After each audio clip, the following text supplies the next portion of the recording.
As Esther's years of service to our congregation continued, the way she has touched us through her music has been second only to the way she has touched many of us through her friendship, her inspiration, her encouragement.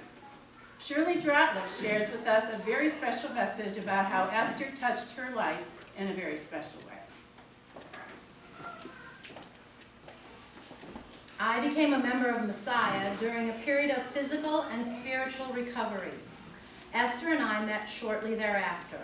I don't quite remember how, but I'd like to believe I had the good sense to march up the loft stairs and thank her for all the excellent preludes, offertories, postludes she prepared for our worship services. If I didn't then, please accept my thank you now. What I do vividly remember is the content of a significant conversation we had one morning after service. I mentioned to her my loss of organistic skills during chemotherapy recovery.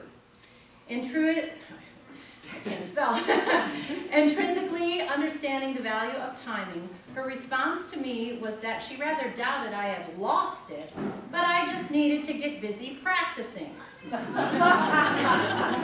True teacher. As I began the reconstruction, she periodically checked on my progress. How's it coming along? Became a familiar query. Esther, thank you so much for your great gift to me. Without your gentle prodding, I may well have lost an irretrievable part of myself, and for that I am eternally grateful. I will always be indebted to you. God bless your well-earned retirement, and thank you, thank you, thank you.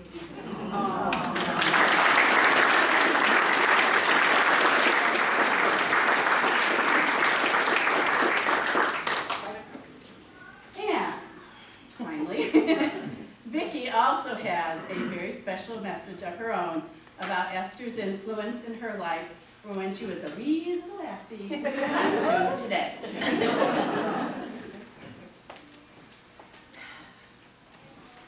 Well, You can read it. I know, I can do this.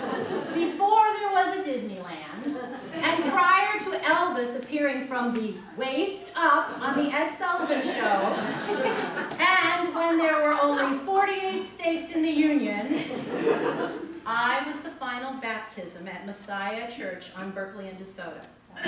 Therefore, that makes me the matriarch of this Messiah.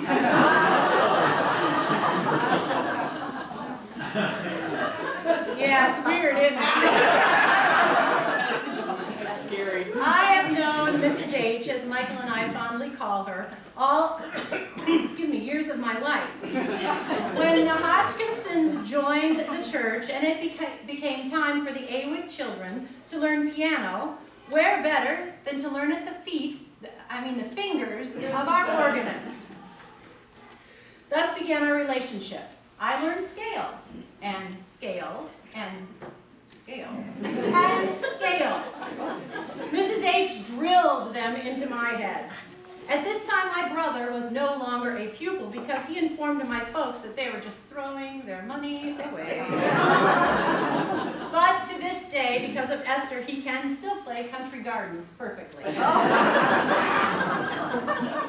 Back to scales. Now, those of you that know my piano skills realize that I cannot read music fast enough. But if you put those chords in front of me and a melody, I can fake with the best of them. Because of Esther and her scales. Then Esther and I became a team. I sang, she played. We brought the unthinkable into Messiah, Jesus Christ Superstar. We performed Godspell during the sermon softly, and then I danced down the aisle to Turn Back, Oh Man. We were a duo. Of course, there were weddings and funerals and duets with Fritz, my dad, and we became more comfortable with each other. However, the greatest honor for me was when I became Messiah's choir director and Mrs. H and I became a different kind of team. We worked together. I have learned so much from this woman, and because of her gift to me, I try to share this knowledge and love of music to my students and my most wonderful and faithful choir. So,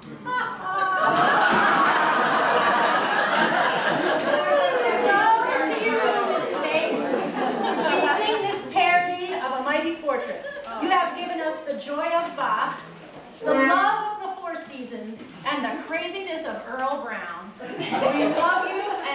you. Choir, you ready? We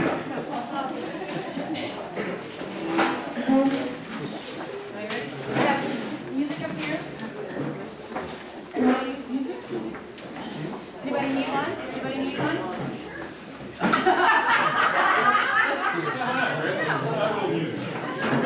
I'm sorry, guys. It's going to come through.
Last but not least, I will now turn this over to Esther.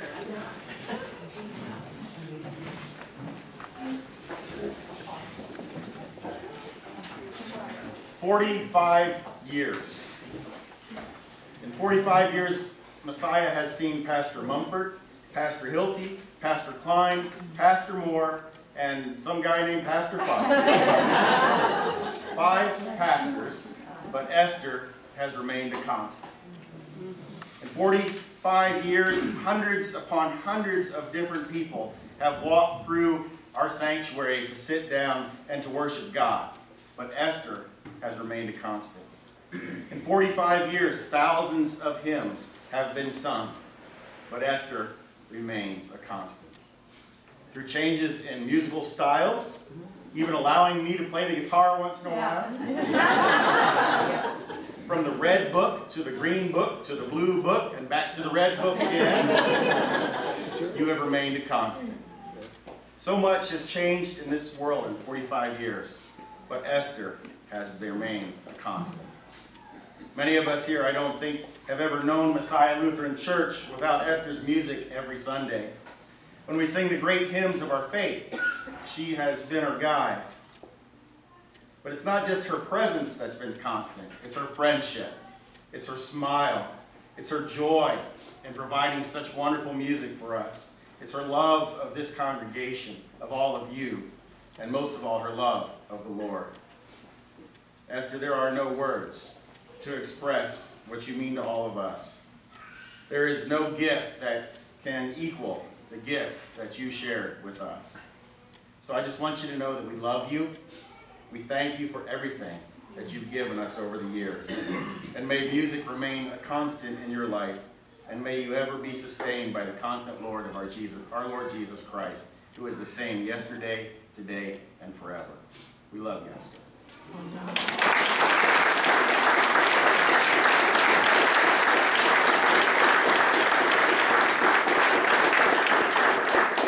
We have a little something something to honor you with today. I'm going to let Lisa take care of that for us. Thank you, Pastor. Come here, Esther.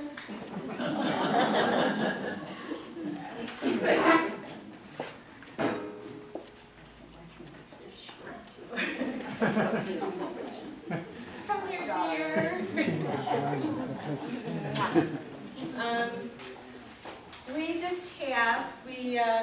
We have a wonderful monetary gift for you to use as you deem appropriate and as you please. And also, especially from those of us on the worship committee and in the choir, we have immortalized our wonderful song. So you will never, ever forget it. And I gave the appropriate credit to Vicki and Martin Luther. So that is for you to place on your piano to remember all of us and a picture of you at your organ. Oh.